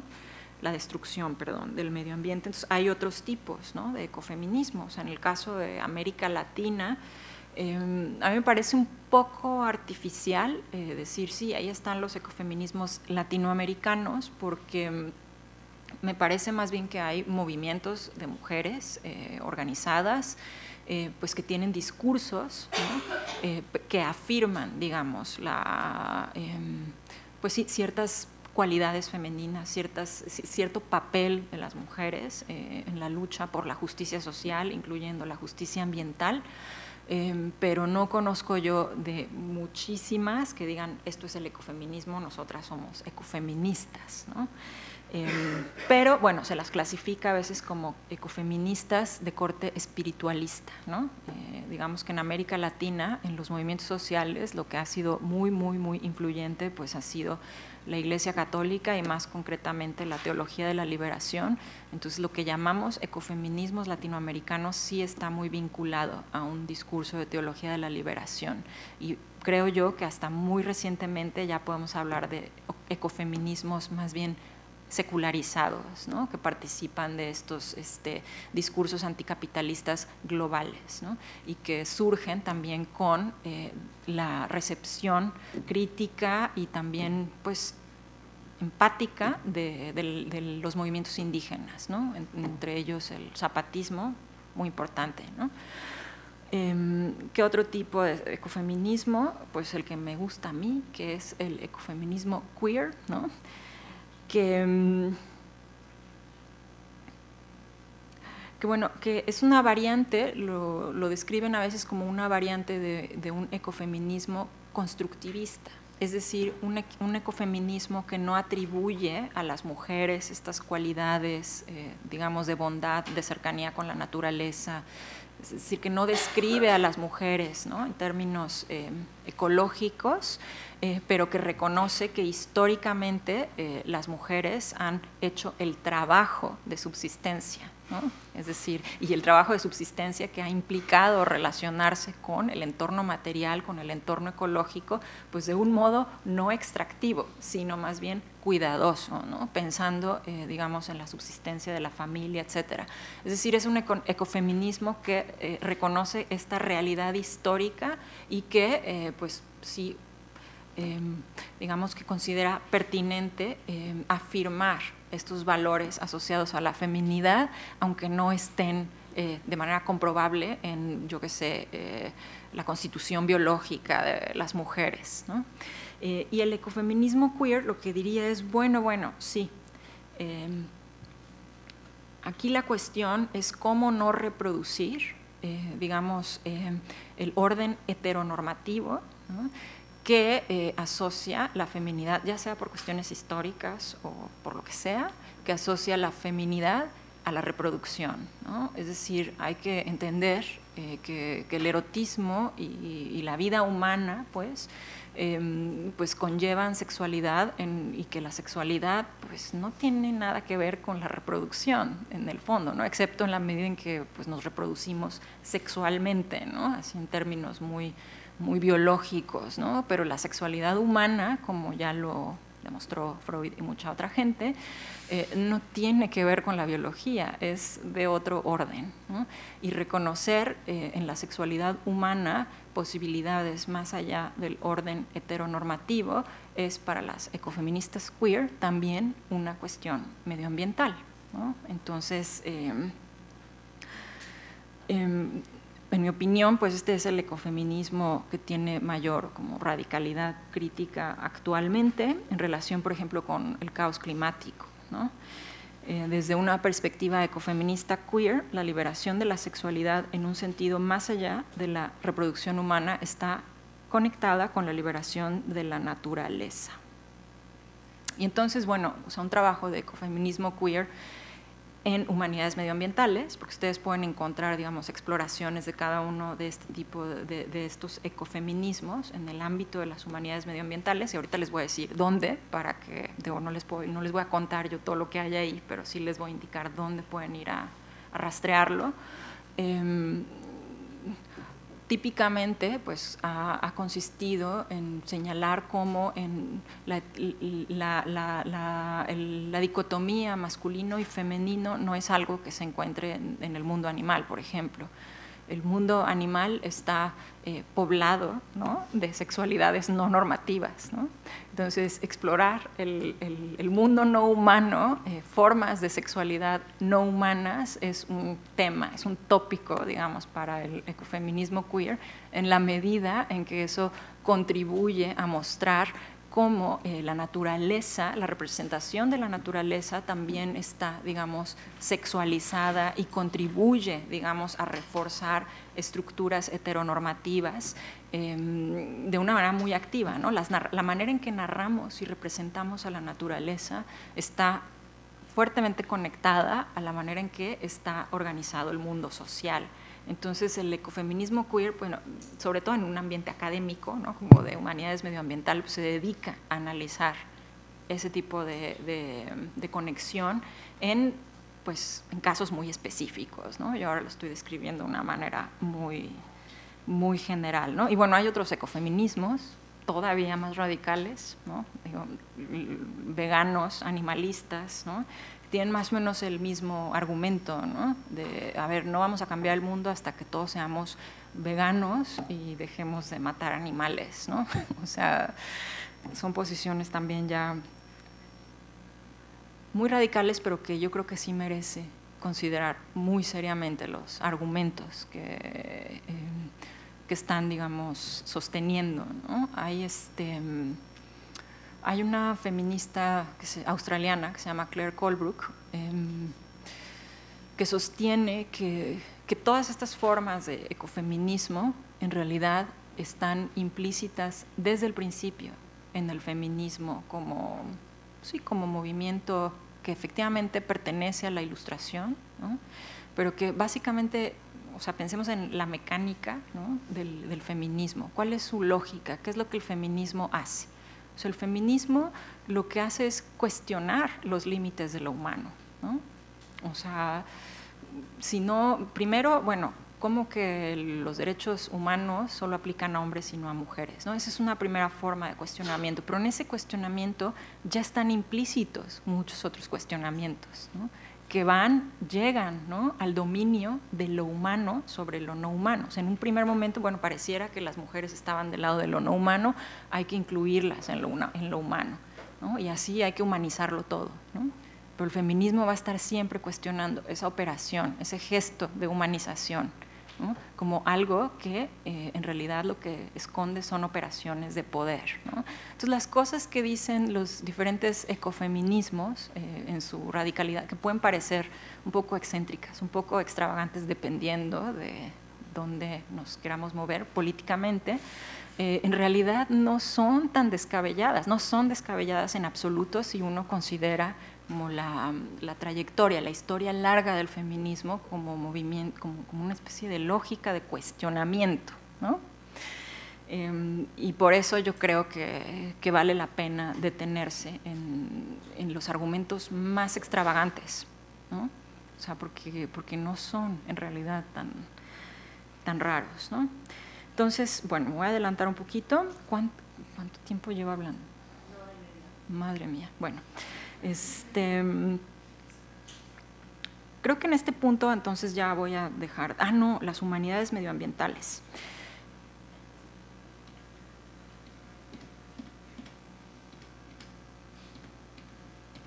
Todo esto… Bueno, retos y dificultades del ecofeminismo en México, sí tengo que decir algo muy brevemente. A ver, lo que pasa en México, sobre todo desde principios del siglo XXI, y que tiene que ver con estos mismos procesos de la globalización neoliberal, económicos, políticos, etcétera, yo lo describiría como pues un capitalismo salvaje, ¿no? Es decir, como procesos de invasión, de expropiación del territorio de comunidades rurales que ya de por sí estaban diezmadas por procesos económicos que empujaron a migrar a mucha gente del campo, ¿no? Y bueno, la gente que se ha quedado detrás, gente, digamos, mujeres, niños, ancianos, pues ha estado expuesta a estos asaltos, ¿no? Que además son condonados por el gobierno mexicano. Ahorita ya estamos en otra coyuntura, ya lo dije, pero al menos hasta hace muy poco la política del Estado mexicano pues había sido la de facilitar estos procesos de invasión, de despojo territorial, ¿no? Entonces, las mujeres que están en el campo organizándose pues están enfrentando una violencia extrema, ¿no? O sea, una violencia verdaderamente extrema. Y está muy bien, ¿no?, como el discurso ecofeminista, pero creo que el mayor reto, digamos, es pues detener estos procesos de violencia extrema para que las propuestas, ¿no?, en cuanto a modos de vida, etcétera, que se han estado generando también culturalmente y con estas alianzas entre científicos y gente rural, entre no necesariamente científicos, ¿no?, por sectores académicos y de la sociedad civil y la gente rural, para que aquello se pueda traducir efectivamente en un cambio de las estructuras sociales, pues es preciso detener estos procesos de violencia extrema y no está claro que eso vaya a suceder, ni siquiera con el cambio de régimen político. ¿Por qué? Porque esos procesos de violencia extrema tienen que ver con la globalización, es decir, con el poder, digamos, económico y político que tienen pues grandes conglomerados de negocios, ¿no?, y con la necesidad que para seguir viviendo como se vive en las sociedades industrializadas hay de energía que se está sacando de algún lado, ¿no? O sea, se está sacando en proyectos extractivos, ¿no?, extractivos de gas, de generación de electricidad, en fin. O sea, esto es algo en lo que estamos implicados, no es solamente una cuestión además de unos villanos, ¿no? O sea, es verdaderamente complejo. ¿Cómo detener esa violencia extrema? En primer lugar, haciendo la conexión entre esa violencia extrema e intereses corporativos y del Estado Nacional, y bueno, reconociendo, ¿no?, que de eso vive, pues digamos, el sector de la población mundial que se beneficia, ¿no?, de la globalización económica. Entonces es muy complicado, ¿no? Es casi tan complicado como lo del cambio climático, ¿no?, que lo del cambio climático es más complicado porque digamos que hay algo del cambio climático que ya no depende de los seres humanos, ¿no? Pero bueno, sí quería como puntualizar esto porque es la realidad, ¿no?, en la que se está desarrollando este pensamiento. Y bueno, finalmente, humanidades medioambientales, pues tiene que ver con, o sea, es un área emergente, como lo mencioné al principio, es interdisciplinaria. Se ha desarrollado sobre todo en centros de investigación de universidades de élite, es decir, universidades localizadas sobre todo en Europa, en Estados Unidos, en Australia, ¿no?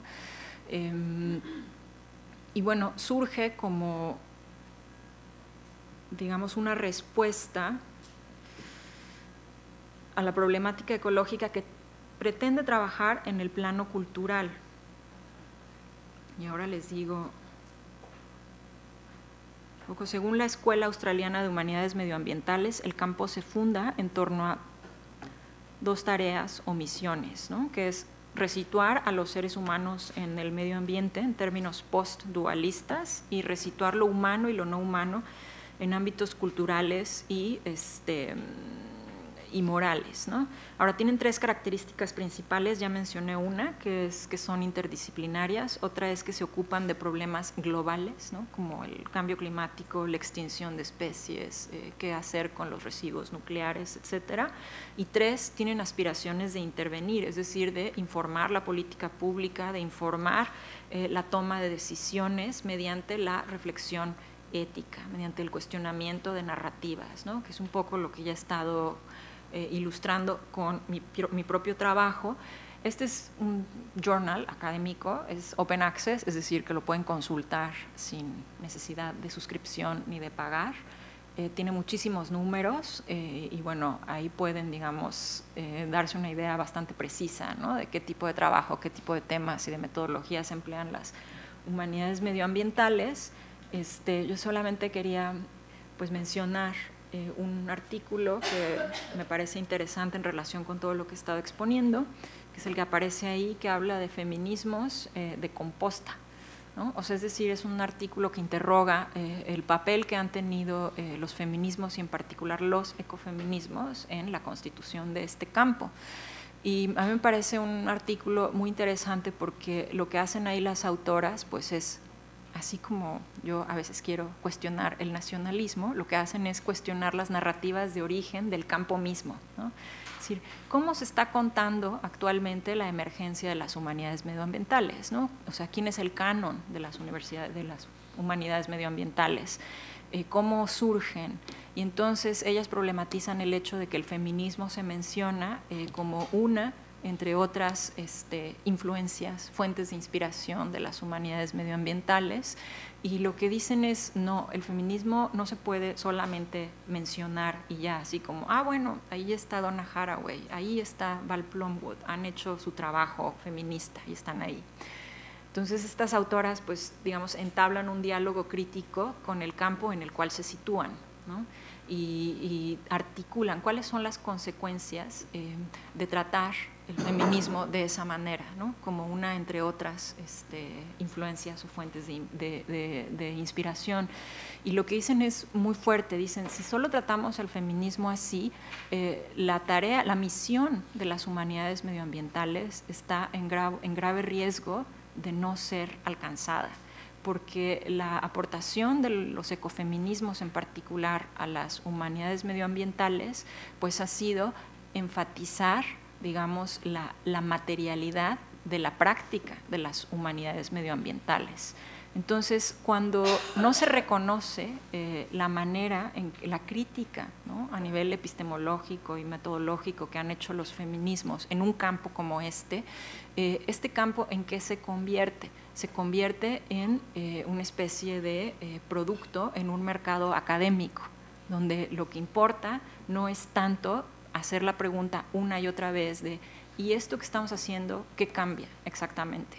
O sea, ¿qué cambia? ¿Cambia la vida de quién, ¿no?, por hacer esta práctica de humanidades medioambientales? O sea, lo que estas autoras dicen es, ha sido el feminismo el que se ha ocupado de traer esta pregunta siempre a la práctica de las disciplinas académicas o los campos interdisciplinarios como este. Pero cuando el feminismo se marginaliza y se invisibiliza, como ocurre dentro y fuera de la academia, lo que se pierde es justo esa energía crítica que permite que las disciplinas académicas, como en el caso de las humanidades, realmente produzcan un conocimiento crítico y creativo, ¿no?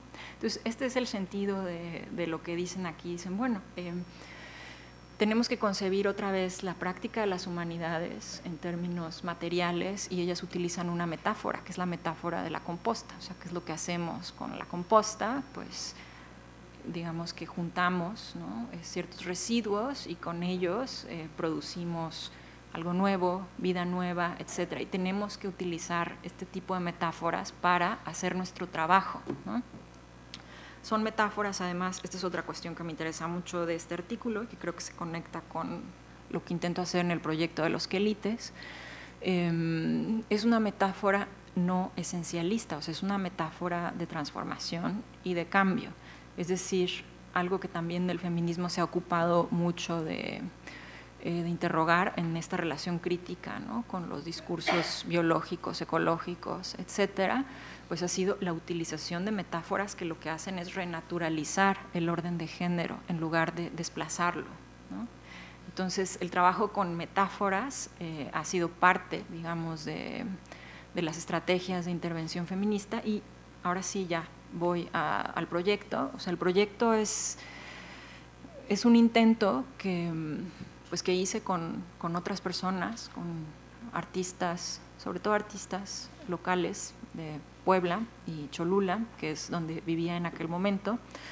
Es un intento de traducir todo esto que les acabo de contar, que puse en una tesis y luego en un libro, y bueno, o sea, de traducir pues la reflexión ahí desarrollada a una intervención local, ¿no?, concreta, y que fuera, digamos, audible, ¿no?, para la gente con la que yo vivía, ¿no?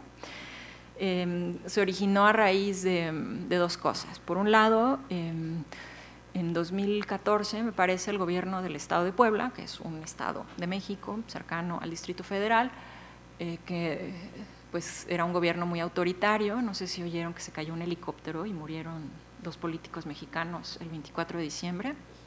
¿Sí? Bueno, pues Él era el gobernador de Puebla en ese tiempo.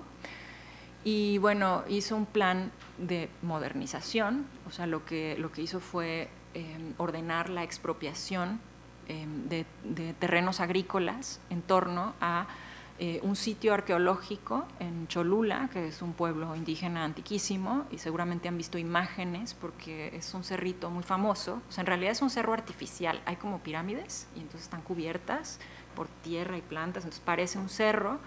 Y ahí a los pies de ese cerro pues está la base de la pirámide, me parece, más grande de toda América Latina, y en la punta del cerrito, como en muchas partes de México, pues hay una iglesia, ¿no? Una iglesia católica. Y pues sí es, digamos, un paisaje turístico, pero lo que importa es que alrededor de este paisaje lo que había son campos de cultivo, en los que todavía la gente, los dueños de los campos de cultivo, pues seguían cultivando maíz, por ejemplo, ¿no? Pero no solo maíz, sino otras plantas y flores, ¿no? Para el Día de los Muertos, muchas flores. Entonces, todo ese paisaje, pues, era muy apreciado por todos los habitantes de Cholula, que ahorita es un lugar muy diverso gracias a la globalización, es decir, hay gente de Cholula, pero también hay gente de toda la República y de todo el mundo, porque hay varias universidades en Cholula, y Puebla pues digamos, es una ciudad grande con industria, etcétera. Entonces, en las últimas décadas, pues Cholula ha vivido un proceso de urbanización tremendo, ¿no? Con consecuencias que pues apenas vamos a empezar a sufrir quienes todavía vivimos ahí, al menos parte del tiempo. Y bueno, esta área agrícola pues era como una especie de parque natural donde pues se podía apreciar, ¿no? La historia de la región, la historia ecológica, social, cultural de la región. Y cuando decidieron expropiarlo, pues se hizo un movimiento en contra de la expropiación,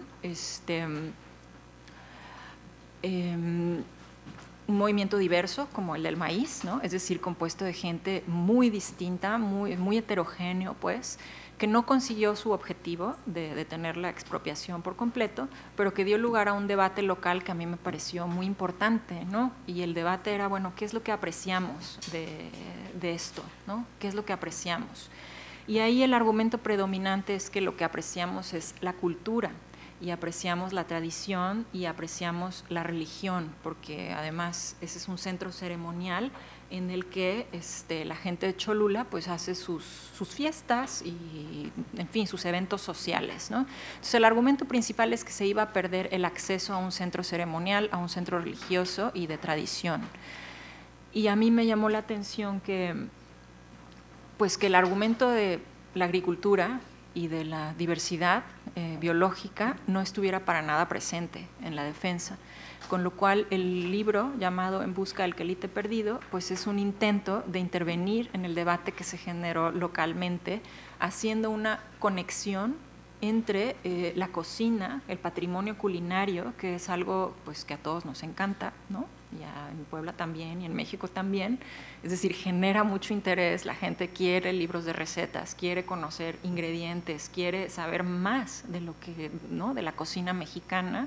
Entonces lo que hicimos fue articular un proyecto de recetario que ya teníamos con un comentario artístico de la disputa, ¿no? por el espacio urbano de Cholula, ¿no? Es decir, documentamos fotográficamente, y yo escogí la metáfora del quelite para darle como su concepto al libro, ¿no?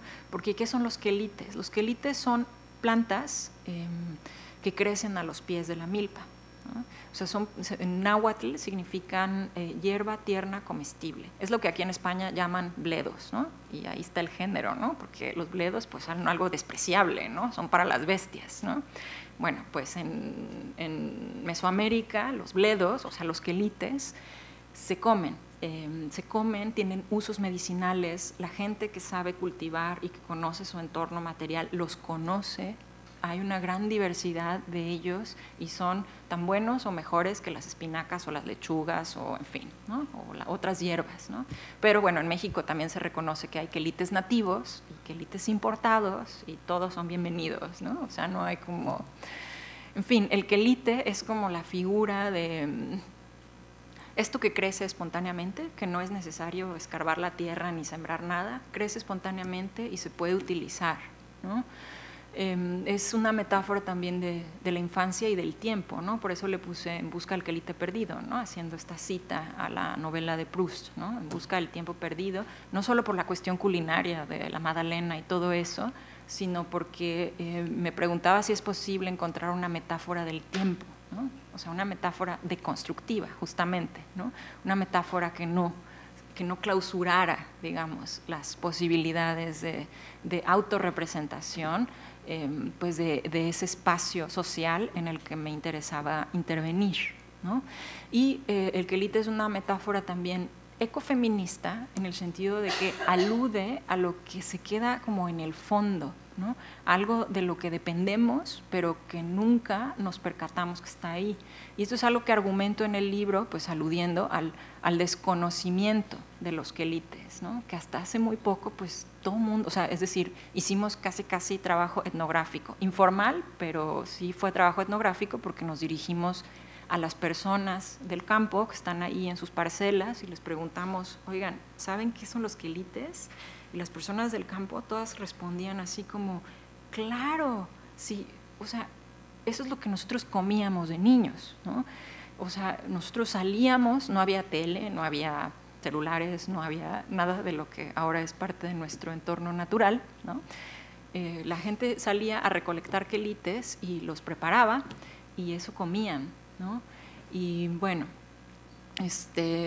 a mí lo que yo traté de poner de relieve en mi trabajo pues fue cómo podemos no saber nada de los quelites, ¿no? O sea, ¿cómo puede ser que yo no supiera que era un quelite hasta que hice este trabajo?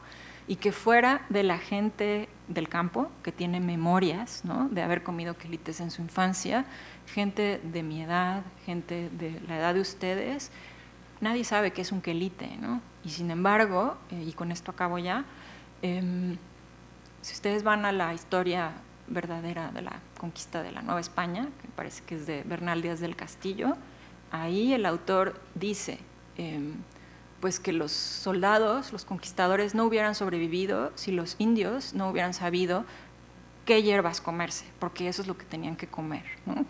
Entonces, ahí hay como, ¿no? El quelite como la condición de posibilidad del mundo que habitamos y es una condición de posibilidad olvidada, ¿no? Como el trabajo de subsistencia de las comunidades campesinas y como el trabajo de las mujeres de nuestras vidas, ¿no? Entonces, bueno, con eso acabo. Y mil disculpas, pensé que me iba a tardar menos, ¿no?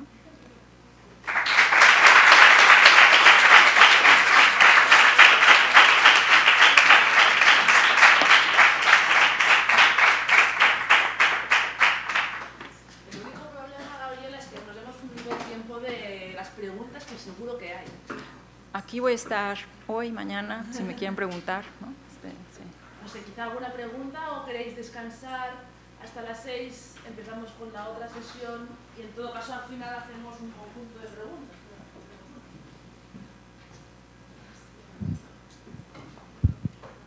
Bueno, hola, en primer lugar, gracias por la charla. Yo es que he entendido que has dicho que lo que ecofeminismo se relaciona con la Iglesia Católica y la teoría de la liberación. Y te quería preguntar que cómo se puede asociar ecofeminismo con una institución que ya marca lo que es la feminidad y lo que es la masculinidad y que restringe la libertad de la mujer con el aborto y con mil cosas. Bueno, yo no me creo, ¿no?, de que eso, feminismo y teología de la liberación, pero lo que sé de los feminismos populares, ¿no? O sea, la Iglesia Católica y sobre todo los sectores críticos de la Iglesia Católica en América Latina sí han acompañado y asistido en la organización de movimientos sociales, incluyendo movimientos de mujeres. Claro, la condición ha sido justo no cuestionar, ¿no?, pues la naturalidad y la sacralidad, ¿no?, de la maternidad, de la reproducción, etcétera, ¿no? Entonces sí es pues una especie de negociación que se hace, ¿no?, cuando ahora hay, por ejemplo, teologías feministas, ¿no?, en América Latina. Yo no logro entender cómo funciona eso, pero existe la teología feminista, ¿no?, y ha sido muy importante para los movimientos sociales de América Latina, ¿no? O sea, uno de los abismos culturales que hay y que se corresponde quizá con los abismos políticos y económicos en México, por ejemplo, es que el feminismo que podemos, digamos, abrazar diferentes clases sociales, pues es muy distinto, ¿no? O sea, el feminismo que yo puedo abrazar es el feminismo liberal, cosmopolita, etcétera, ¿no? Pero no todas las mujeres pueden abrazar ese feminismo, ¿no? Y para las mujeres de los sectores populares, el feminismo pues, teológico es el que más naturalmente e históricamente ha sido viable, ¿no? Entonces yo no desestimo ese fenómeno, a pesar de que pues, soy atea, ¿no?